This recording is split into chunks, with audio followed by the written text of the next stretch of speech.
Hello guys, welcome back. So I think this video got delayed for more than 10 days. So there is a strong reason for this as well because if I go on uploading the videos one by one back to back, then it will be more bits stacked for you because it takes a lot of time to watch the video and understand the concepts and practice along with. So that's why I made this video after 10 days. So in this video, we are going to look into functions in Python. This is one of the important concept in Pythons. So basically what actually functions is, we can also call this as methods. We have saw scanf, printf in C, right? So similarly in Python as well, we have functions. We have inbuilt functions as well as we can create our own functions. Like we have print function, right? This is a function and we looked into this len of particular arguments. This is also a function. Like this, we have n number of functions, and Python is completely based on these functions only. Okay, you can also write your own logic, but using these functions, you can perform the task very easily. Okay, what actually functions is? It is a block of code which runs only when it is called. Okay, then it helps in structuring the code, increases code readability. Then it helps in optimizing our code. We can pass data known as parameters into a function. We can call it as arguments actually, not parameters. Then a function can return data as a result, right? It can also return some data when it actually performs. Okay, we will move into some basic introduction of these functions. Okay. Let's say I want to print hello world. How can we print? We can print directly hello world, right? So this is one of the way we can print. If I run this, you can see the output as well. We can see hello world. Let's say I want to print again. I want to print the hello world again. How can we print this? Again, we will put print of hello world. Here, if you say this, you are using print statement again and again, right? So this is an inbuilt method. We are passing this argument to this inbuilt method and we are printing the value. Let's say if you created your own function and if you call that function again again to print some values, how it will be?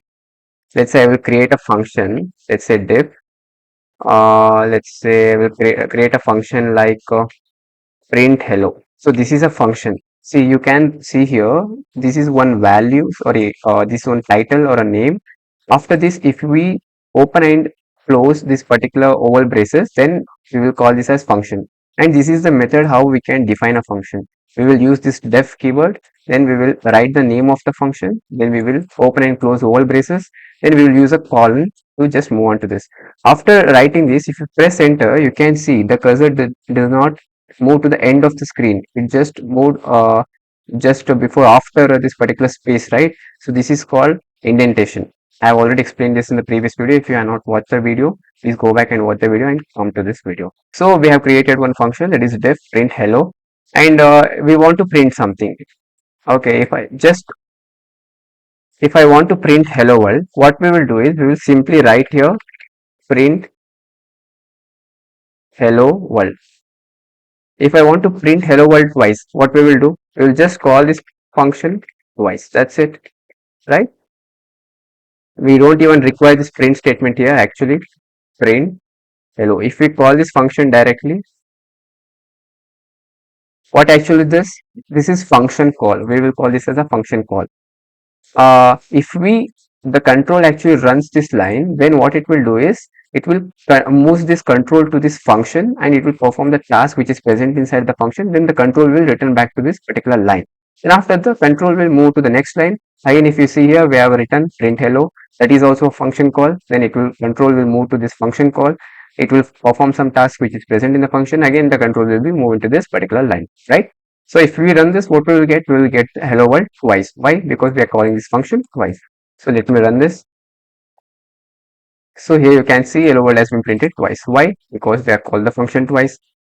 I think you understood what actually function is and how to create a function and what is actually oval braces is. This denotes a function. Okay. Then now we can create our own functions or methods. We have n number of inbuilt methods, but this is one of the way we can create our own methods. We can use it. Okay, then how to call the function, I have already told you this as well. We'll move on to the next topic. Okay, how to call, where to call, and when to call a function. See, I have already explained you in this particular topic how to call. So this is the way. You just need to mention the name of the function and with the oval braces. If there are some arguments, you can pass the arguments and you can retrieve arguments from here. But as for now, just assume that we don't have any arguments and we have return an empty function. Means it isn't getting any arguments. Okay, we are calling the function simply. So how to call a function? So this is the way, that is the name of the function and oval braces, which is open and closed. Then where to call a function? So this is very important. If I ask you where to call a function, you can write wherever it is required. Let's say if I want to print hello after performing some particular task. Let's say if I want to perform this task, then I want to call this function, means I want to print hello world. Then we can call this function, right? So this is an empty, actually wrong string. Just for your understanding, I am telling you, if we want to do some particular task, after that if we want to print hello world, we will do the task here, then we will call the function. Where to call? Where we actually required to execute that function, right? So this is the way we can call a function where we have required. Then the third question is when to call a function. When it is required. If I want to print hello based on some conditions, what we will do? We will put a condition. Let's say I will declare a variable n is equals to 5, and I will tell like if n is 5. If n is 5, what we'll do? Print this, means or call this function to print hello world. Okay, so this is what? This is based on some particular condition, right? So when it is function is called when it is required, because you can see here I have calling this function based on some condition, right? So when a function is called, or when to call a function, when it is required. Where to call a function? Where it is required. And how to call a function? With a function name and open and closed oval braces. Okay, if some arguments are there, pass the arguments. Else, now we'll move to the next topic, arguments. So what is arguments? So arguments is one that is sent when a function is called. See here, you are calling the function, right? While calling the function, if you send any arguments, those arguments will be sent between this open and closed oval braces. Okay, which can be used in this particular function call, a function definition, to do some particular task. And what is parameters? Parameters is received when a function is defined. Means you are sending arguments from this function call. After here, that is function is defined, you are retrieving the data, right, which is sent from the function call. Those are called as parameters. The one which is sent from here is called arguments. The one which is received from the particular definition function is called parameters, right? Let me see one simple demonstration. Let's say I have a number n is equals to, we'll make a input number. How we can typecast directly when we are reading a number? Definitely, that is int of input of enter a number, right? This will do what? This will read a number from the user console, then it will convert it into a int type and it will store it in the n. Okay, then if I want to print particular n, means this one, using a function, how can we perform this? Let's say I will define function here. If there is no particular thing, that is you have to define function before this thing, you can define, because this is the better way. You can also write it here. See, if I write this bottom of this particular code, if I run this, you don't see any differences, right? It is calling the function and it hello is printing. But this is the most precise and the most better way of defining a function. So make use of this thing. So I will define a function to print number. I will keep the function name as print number, and see, I won't leave this as empty. Why? As for now, I will leave it as empty. Whenever I call the function, I will send an argument and I will retrieve parameter from here and I will print that parameter, right? So if I want to print this particular n, what I will do? Will I use this particular print of n? Will I use this? No, because I have my own function here. Just I will call this function sending this parameter, that is print number of. Should I leave this empty? No, right? Because I want to print this n. So I should require to send this n to this particular function. So what I will do is I will mention n within this oval braces. Now what is this? This is a function call with the argument which is sending to a function definition, right? So n is sending as an argument to a function definition. So what we have to do here is, as for it is sending from this particular function call, we have to receive it here, right? We'll mention that as n, or we can write it as num as well, or anything as you wish. As for now, I will write it as n only. Now, what thing I have to print? We have to print n, right? So as for we have to print n, what we will do is we will just simply use print of particular n. That's it, right? This will do what? This will print n.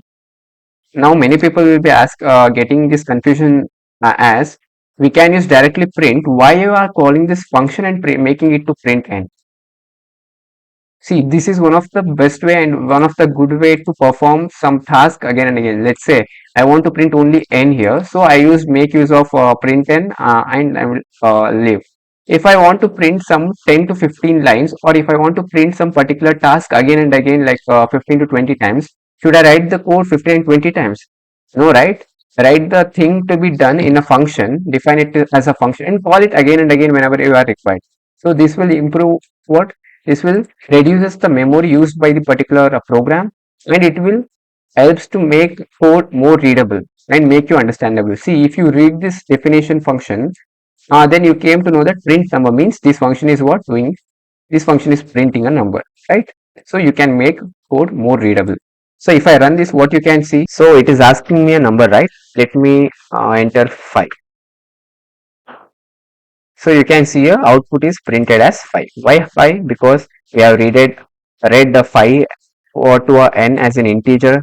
Then what we do, we have called a function that is print number by sending an argument n, that is which number we have read. We are passing this particular number as an argument to this particular function definition. Then what we are doing, we are printing that particular number n, right? So this is how the function flow actually works. We are reading the number first, then we are calling the function. So after calling, the control moves to the particular definition of this particular function, that is print number. Then it is receiving a parameter as n, then it is printing the n. Okay, so as for now, you may be getting confused why functions are used. We can write the code entirely within a same main function, then we can do particular task as per our requirements. But see, when a code is very short, you may think like you can write everything as a same main block, then you can perform. But when code gets too many lines, then you may getting confused as what is this. If you try to understand the code, then it will be very much difficult for you. If you go on understanding someone's code, then it may difficult for you. If some people try to understand your code, then it may difficult for them. So for this purpose, what you have to do is you have to make code more readable, right? So if you define some functions like this as an understandable functions, and if you call the functions whenever it is required, the person who is going to read your code will get understood whenever you used to see this particular name of the function itself. When you see the name of this function, you will conclude that, oh, he is printing particular number using this function. Then if you write any definition function for a factorial, then you will understood by, oh, this particular function is performing some task which is used to calculate factorial, right? So this will improve your code readability. So this is the main reason, and it helps in reducing the size of the code. I will tell you what actually reducing the size of the code, and when I am solving the problems based on this. Okay, we'll move on to the next, that is write a Python function to find maximum of two numbers. So if I ask you, if I give you two numbers, and if I ask you what is the maximum of these particular two numbers, what you will do, you will just compare these two numbers and you will see which number comes first, which number comes next.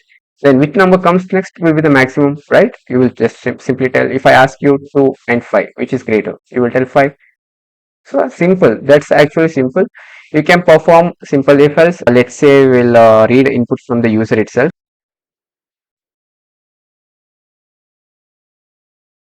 So here you can see we have read two numbers, num1 and num2. Now what we will do is we will create a function to find maximum of two numbers. Let's say we will define a function like a diff max of 2, right?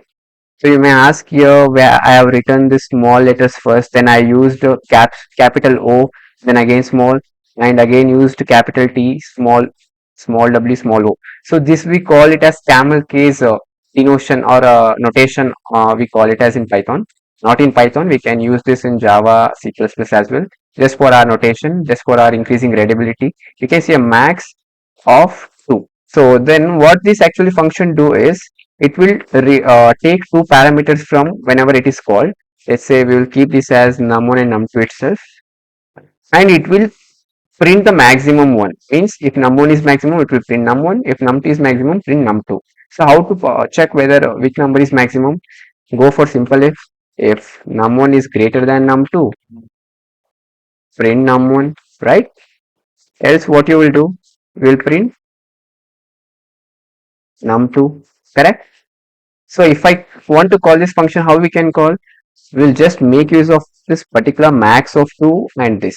That's it. If I copy this and if I paste it here, that's it. The work is done. because num1 and num2 we are reading it as num1 and num2 itself. So we will pass these arguments as num1 and num2, right? And calling this function max of 2 here. If I run this, it will ask me what? It will ask me for a two numbers. Sorry, I have not mentioned colon here. I have not put colon here. It is showing me error. Let me run this again. So you can see here it is asking me for the first number. Let me put a 2 or a 3. Enter. It is asking me for the second number. Let me put 34. If I ask you which one is greater, 34 is greater, right? If I put enter, you can see here 34 is printed, right? Because 34, which one is greater, that will be printed. What actually is happening here is num1 is passing as what? 3, right? Num1 is passing as 3 and num2 is passing as 34. So this is 3 and this is 34. So it is comparing it like, is 3 greater than 34? This condition is that true? No, right? 3 is not greater than 34. So this condition is false. So this block is not executed. It will go for the else block, and this particular block which is present in the else will be got executed and printed, right? So num2, that is 34, is printed. So this is how you are going to find maximum of two numbers. If I ask you find maximum of three numbers, how you can perform? See, you don't need to perform some other if else conditions to perform or find maximum of 3. You can make use of this max of 2 and you can find maximum of 3. I will tell you how. See, let me define a function like max of 3. Okay, max of 3. What it will take, max of 3? If I ask you, this will take 3 arguments, definitely. I'll put it as num1, num2 and num3, right? Why 3 arguments? Because we have to find maximum of 3 numbers, right? So it will take 3 arguments or a parameters. So exactly if we want to find the maximum of 3 numbers, what we have to do? We have to read number one more number, that is num3 is equals to int of input.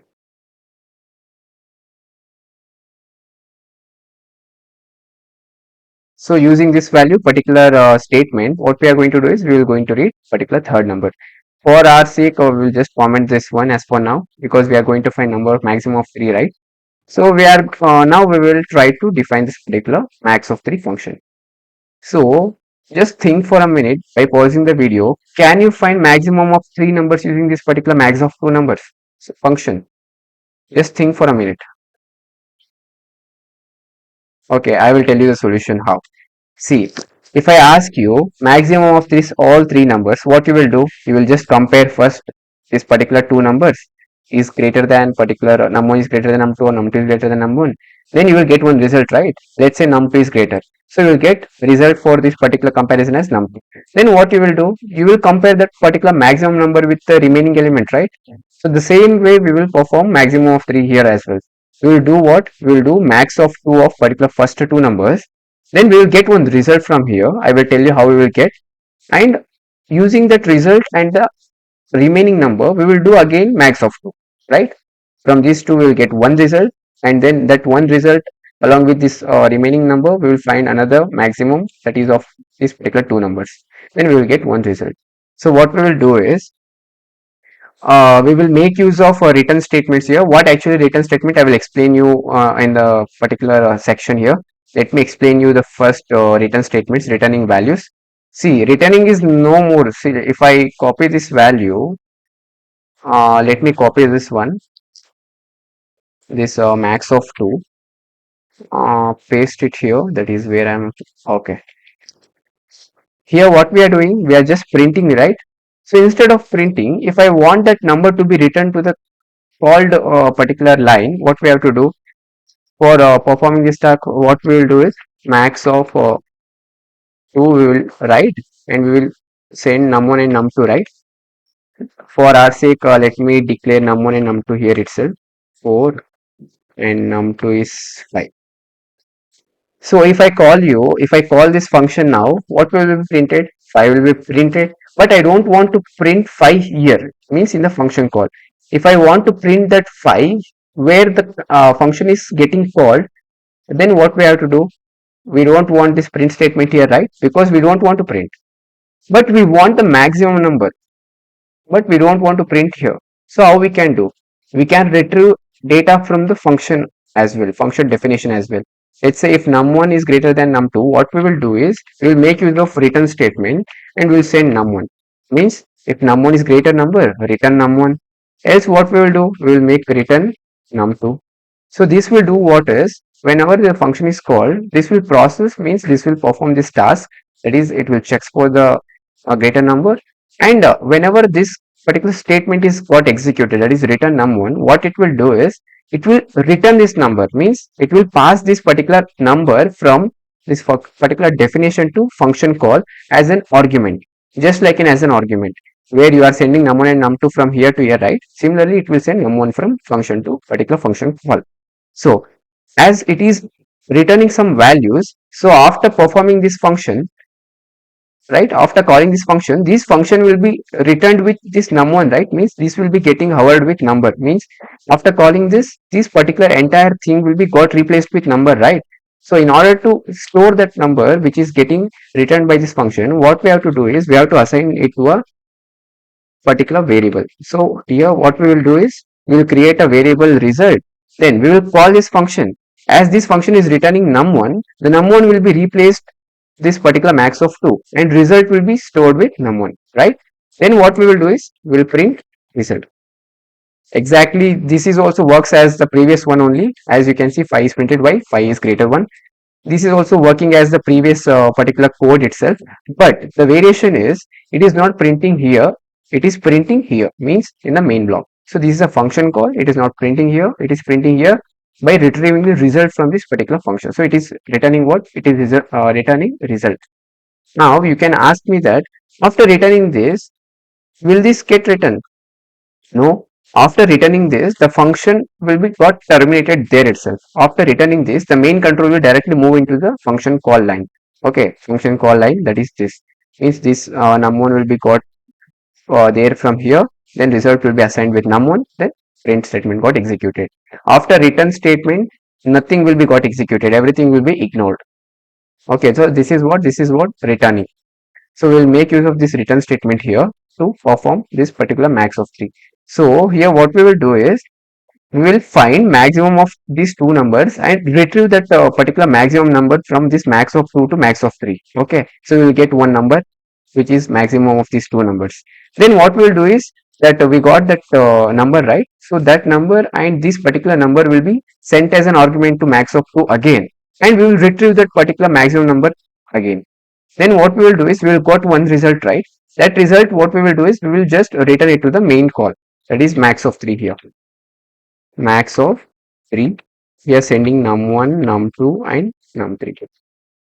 Right, but what we have to do? We have to assign it with some particular variables, right? We should assign this because this will return one maximum number which is among the all three numbers. Now what we have to do? We have to find maximum of three numbers. We'll take it as a variable as max 1. Then what we will do is we will use max of 2 and we'll send num1 and num2, right? So this will do what? Here we don't need print function. Why? Because we are using return, right? If num1 is greater, we will return num1. If num2 is greater, we will return num2, right? Because why? Because we want this particular greater value to be retrieved to this function, because we need to compare that number with one more value, right? So as per our requirements, we are just returning the maximum value. We are not going to print. Now after returning, if I send num1 and num2 here, which one will be created? That number will be returned. So this thing will be got replaced with that particular number. Then max one will be stored with maximum of these particular two numbers. Let's say num2 is greater, so max one will assign with what? Num2, right? Now we have this particular greater number among num1 and num2, that is max 1. Now we want to find the maximum of 3. We got result of 2, but with that result we have to compare this one as well, right? To find the maximum. So result of these two is stored with max 1 and we have this number 3. So we can make use of max 2 for this max 1 and num3 and we can find the maximum, right? So similarly what we will do is we will write it as max 2 is equals to max of 2, and what we will do is here we will send max 1 and num3 as an argument. So here what we will do, after this line we will get what? We will get maximum among the result which is obtained from comparing these two numbers and this number. So finally we got maximum of 3 numbers, right? So after getting maximum of 3 numbers, what we will do is we will return max 2. That's it. You can see this is little bit confusing, but give some time for this to understand this, because this is one of the good example for explaining you the arguments and function call when it actually works. See, I will explain you the flow once again. Here you can see result is assigned with this maximum of 3. What is maximum of 3 and this? This is a function which is called, right? So you can see function definition is here. And you may ask like, you can define this function above this as well, right? Yes, you can do that. But there is no mistake in that. When this function is called, these three arguments are passed to this function. Here you will get num1, num2 and num3. Using this line, what you are going to do is you will going to find the maximum of these two particular numbers, num1 and num2, right? You are sending these two numbers to max of 2. There you will be calculating the maximum number and you will getting the maximum number to this particular max one.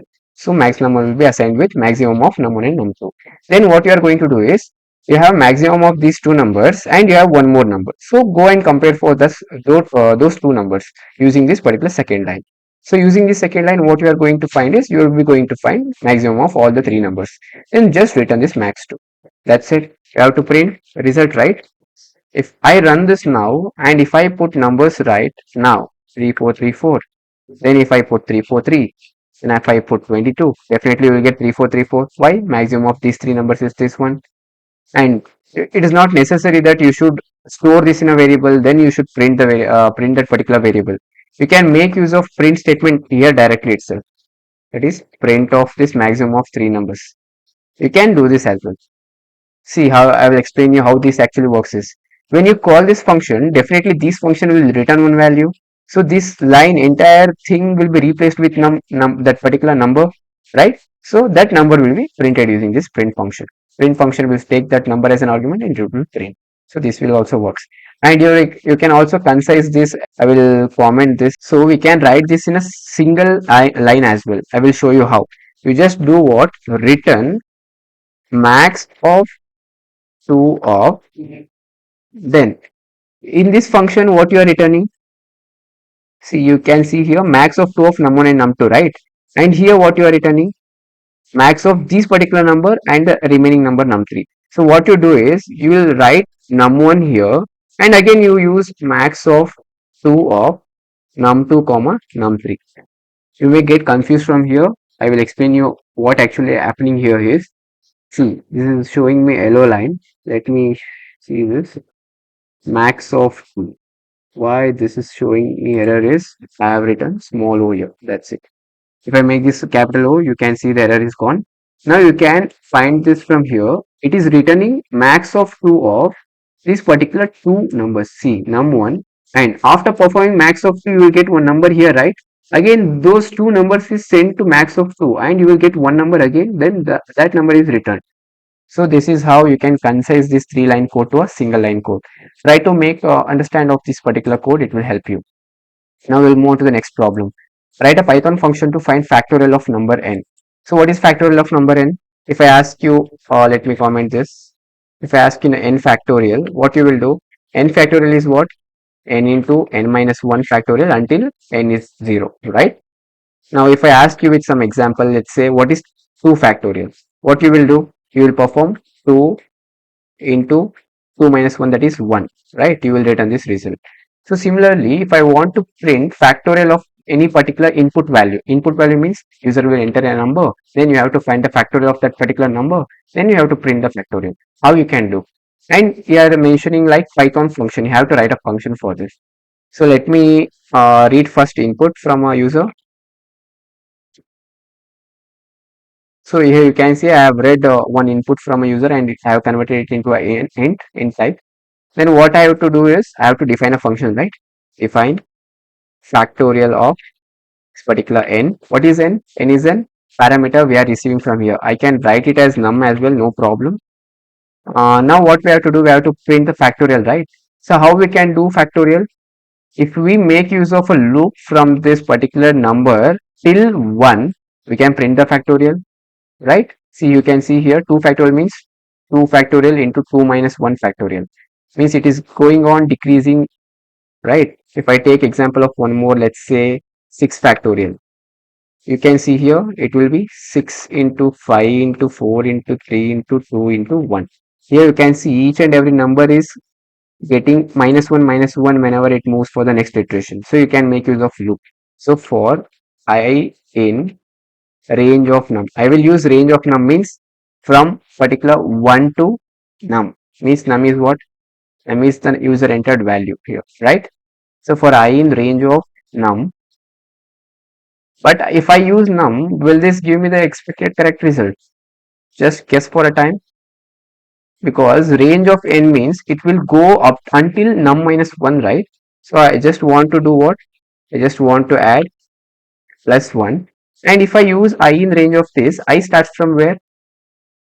Default it will start from 0, right? But I don't want 0 here, because if I multiply anything with this particular 0, entire result will be 0. So if I want to make this to start from 1, so what I will do, I will put 1 here, and it will separate this particular another argument with comma. So it will run from 1 to this num plus 1, means let's say num is 6. If I run to till 6, it will run only from 1 to 5, because last number is excluded. So if I run till 6 plus 1, 7, it will go until 6, right? So this function will return us the correct value.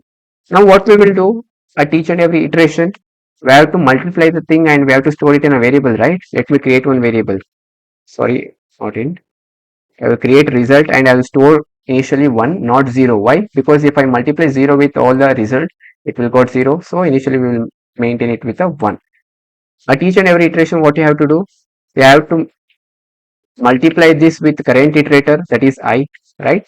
What this will do is, whenever I is 1, it will multiply 1 with this particular result, and again it will store it in the result itself. So when I is 1, result is 1. When I is 2, result is 1, right? So 2 into 1, 2. Then result will be stored with 2. Then I is 3, 2 into 3, 6. 6 will be stored in result, right? So this is how it will go on updating. So after storing the result, what you do is you just return the result.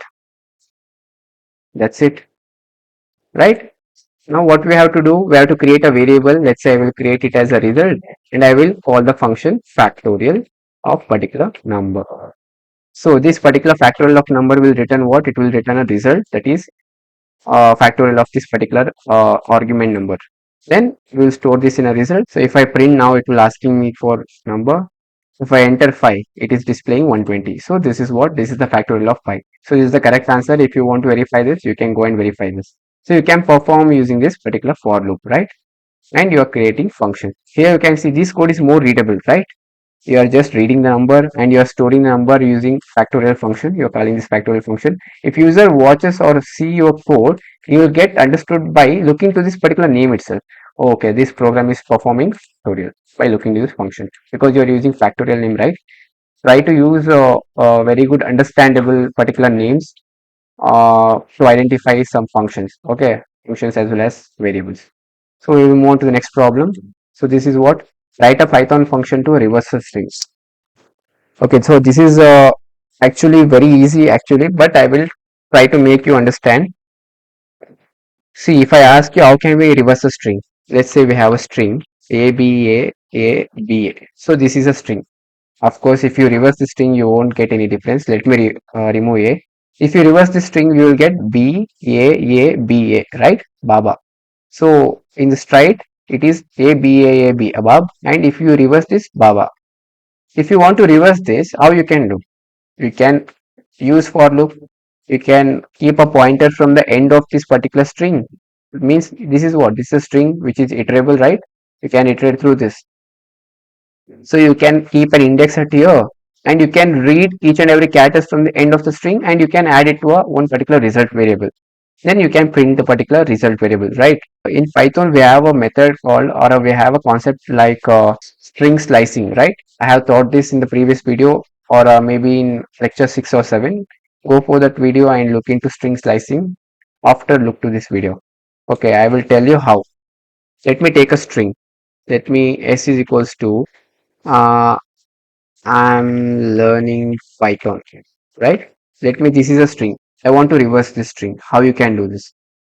In Python, we can use or make use of string slicing to perform this. If I put, let me create one more variable, reverse its string. So this will store what?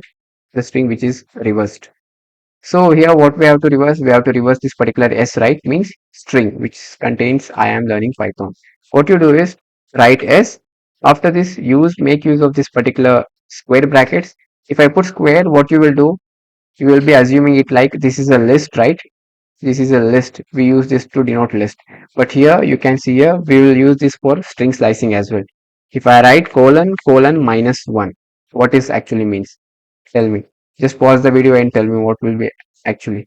If you look into that particular slicing video, you may be answering this particular question. Okay, I will tell you the answer. See, minus 1 means it is negative indexing, right? Means it will index from the last end of the array. And if I leaving empty these particular first two fields of before colon, this means that one particular empty space denotes default steps. Means it will go default step is 1, means after reading one variable it will move one by one, means step one by one step it will put.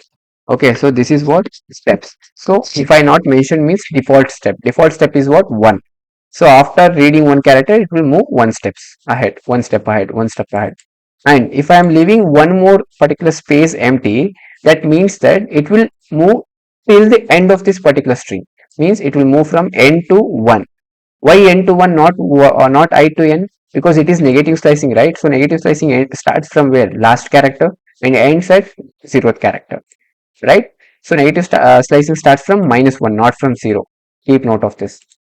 If I print this now, that is reversed string, what you will get? You will get this string got reversed. That's it. If I run this, you can see here NOTHYP. Notyp, of course, you can't read this, but this is reversed, right? You can see from here, I am learning Python, right? So this is one of the easiest way to you can reverse the string. You can write a function for this and you can do this thing in a function as well. Go for that thing. Then we'll move on to handling multiple arguments with one argument. Okay, so this is one of the important topic. Let's say I have many arguments to be received in a particular function definition. Okay, let me put one example here. Let me create one function. Before creating a function, let me call a function. Let's say books. So this is a function and it is sending some books. Let me define books first. Book 1 is equals to automata. You may ask me like you are using single quotes. Is that possible? Yes. In Python, single quotes or double quotes both are considered for strings, right? Book 2 is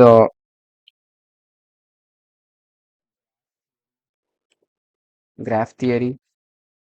Book 3 is, let's say, operating system.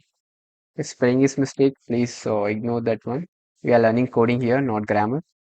So we have this particular three variables, that is book 1, book 2, book 3, stored with names, strings, right?